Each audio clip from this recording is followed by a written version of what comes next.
Tahun depan merupakan tahun politik bagi bangsa Indonesia.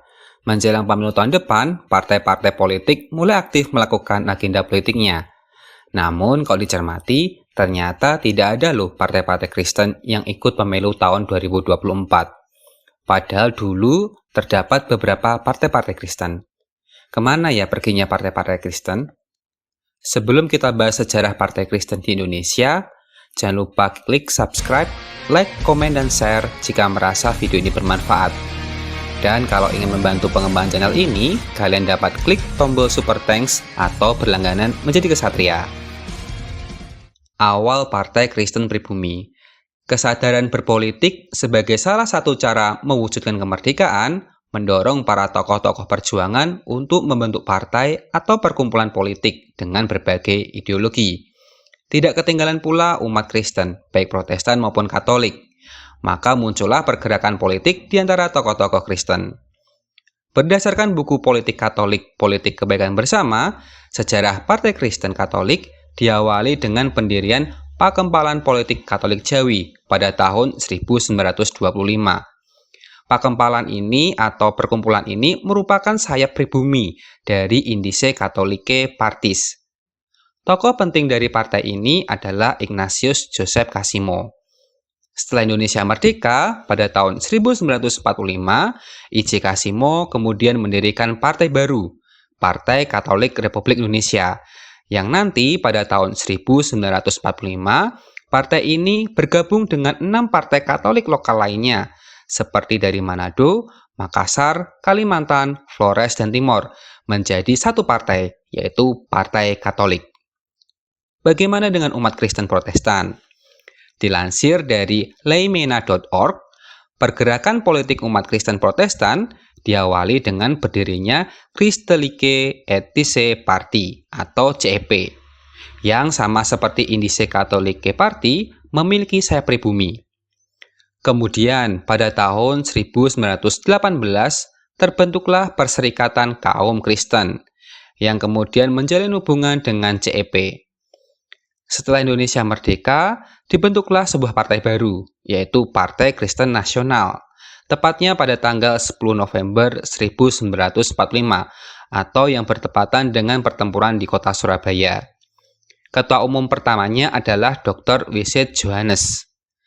Partai Kristen Nasional kemudian bertransformasi menjadi Partai Kristen Indonesia, atau dengan akronim Parkindo, di bulan Desember di tahun yang sama.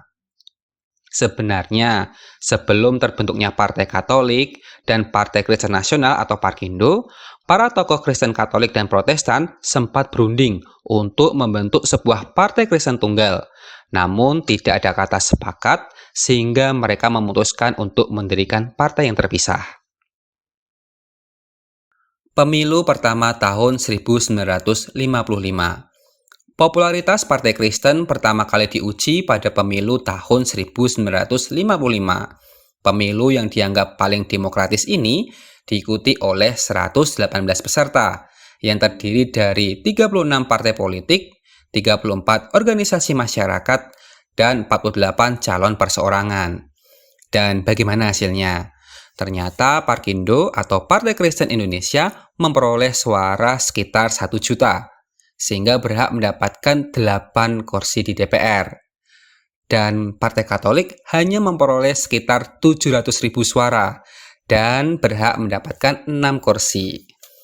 Nah, pada pemilu tahun 1955 ini juga menandai awal masa demokrasi terpimpin ala Presiden Soekarno. Di masa ini pengaruh PKI sangat kuat, di mana pada tahun 1956 Presiden Soekarno kemudian menggagas konsep Nasakom, yaitu nasionalis, agamis, dan komunis. Nah, di sini ternyata antara Partai Katolik dan Parkindo memiliki perbedaan pandangan, yaitu Partai Katolik sangat menentang Nasakom, terlebih keterlibatan komunis di dalam pemerintahan. Sedangkan Parkindo cenderung mendekati Presiden Soekarno. Mengapa? Hal ini bukan berarti Parkindo mendukung komunis ya, namun tokoh Parkindo saat itu, Johannes Leymena, lebih mengkhawatirkan pergerakan Islam, sehingga beliau memastikan Presiden Soekarno dapat mempertahankan ideologi Pancasila seperti sekarang ini. Lahirnya PDI.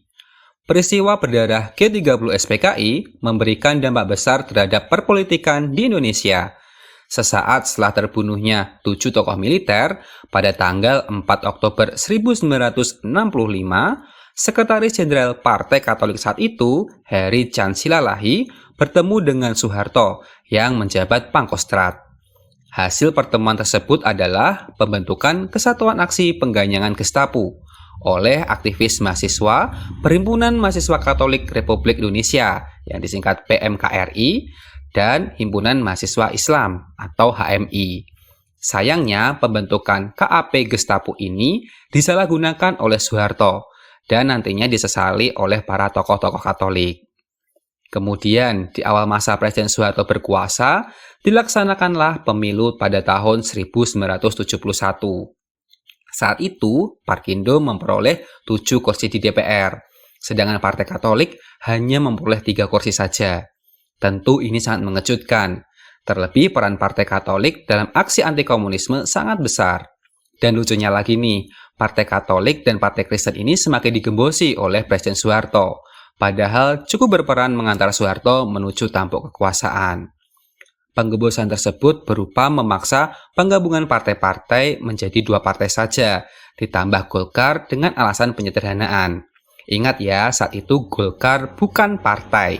Golkar merupakan kumpulan organisasi profesi dan baru menjadi partai pada tahun 1999.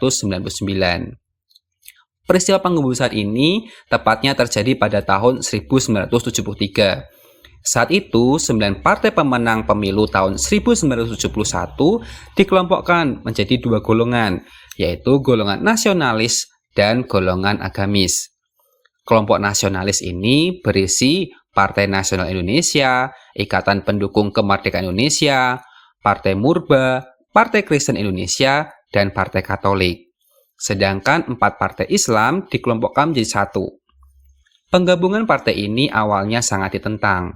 Ya, tapi seperti kita tahu, Presiden Soeharto pasti punya cara agar tujuannya tercapai. Kelompok nasionalis ini kemudian akan kita kenal sebagai Partai Demokrasi Indonesia atau PDI. Sedangkan kelompok agamis atau yang agama Islam kita kenal sebagai Partai Persatuan Pembangunan. One Hit Wonder PDS. Masa reformasi membangkitkan kembali semangat demokrasi. Muncullah berbagai macam partai baru, baik partai yang benar-benar baru maupun partai baru yang mengusung ideologi lama, atau kalau istilah zaman sekarang disebutnya reborn. Pada pemilu 1999, setidaknya terdapat 3 partai Kristen, yaitu Partai Katolik Demokrat, Partai Demokrasi Kasih Bangsa, dan Partai Kristen Nasional Indonesia. Dari 3 partai ini, hanya 2 partai yang berhasil menempatkan wakilnya di DPR, yaitu Partai Demokrasi Kasih Bangsa yang memperoleh 5 kursi dan Partai Katolik Demokrat yang memperoleh 1 kursi DPR. Sayangnya, 3 partai ini kemudian tidak ada yang lolos mengikuti pemilu selanjutnya, yaitu pemilu tahun 2004. Namun di pemilu tahun 2004 muncullah kuda hitam baru, yaitu Partai Damai Sejahtera atau PDS, yang berhasil memperoleh 2 juta suara. Dengan demikian, PDS berhak menempatkan 13 wakilnya di DPR. Partai Damai Sejahtera merupakan sebuah partai bernafaskan kekristenan dan didirikan pada tahun 2001 oleh 50 orang dengan Ruyandi Hutasoit sebagai ketuanya. Semangat yang mendorong pembentukan PDS adalah peristiwa pengeboman yang marak terjadi di tahun-tahun tersebut. Mereka merasa perlu adanya sebuah partai politik yang mampu menyuarakan suara kaum minoritas. Sayangnya, menjelang pemilu tahun 2009, PDS didera penyakit klasik partai politik, yaitu kekisruhan kepengurusan.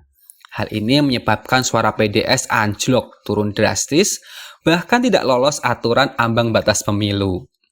Begitu pula nasib Partai Kasih Demokrasi Bangsa, yaitu sebuah partai Kristen yang pada tahun tersebut juga ikut pemilu.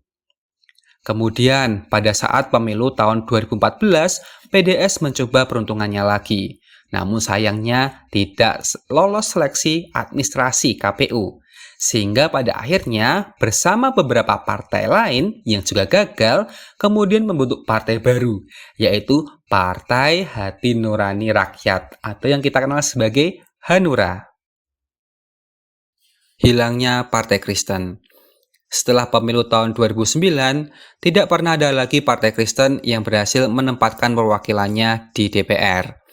Saat saya riset untuk kepesertaan pemilu tahun depan, sebenarnya ada sebuah partai Kristen baru yang mencoba peruntungannya, yaitu Partai Indonesia Damai, yang kemudian berubah menjadi Partai Demokrat Kasih Bangsa. Tapi ternyata partai tersebut batal mendaftarkan seleksi administrasi KPU pada tahun 2022 yang lalu. Padahal saat tahun 2020-an terlihat sangat berambisi untuk mengikuti pemilu tahun 2024. Sekarang, kemana ya perginya partai-partai Kristen di Indonesia? Sebagian besar kader partai akhirnya hijrah ke partai lain. Contohnya nih, Ketua Partai Kasih Demokrasi Indonesia malah menjadi kader Perindo. Kader-kader PDS juga demikian. Meskipun secara resmi bergabung dengan partai lain membentuk Partai Hanura, tapi ternyata banyak loh kader yang lebih memilih bergabung dengan partai yang lebih besar, seperti menjadi kader PDI, Gerindra, bahkan menjadi kader PAN. Nah, itu dia sejarah Partai Kristen di Indonesia. Menurut kalian, penting tidak sih umat Kristiani membentuk partai sendiri atau cukup bergabung dengan partai-partai nasionalis? Tulis di kolom komentar ya. Sekian video kali ini. Terima kasih sudah menonton sampai selesai. Jangan lupa untuk klik like jika kalian suka. Sampai jumpa di video selanjutnya. Salam.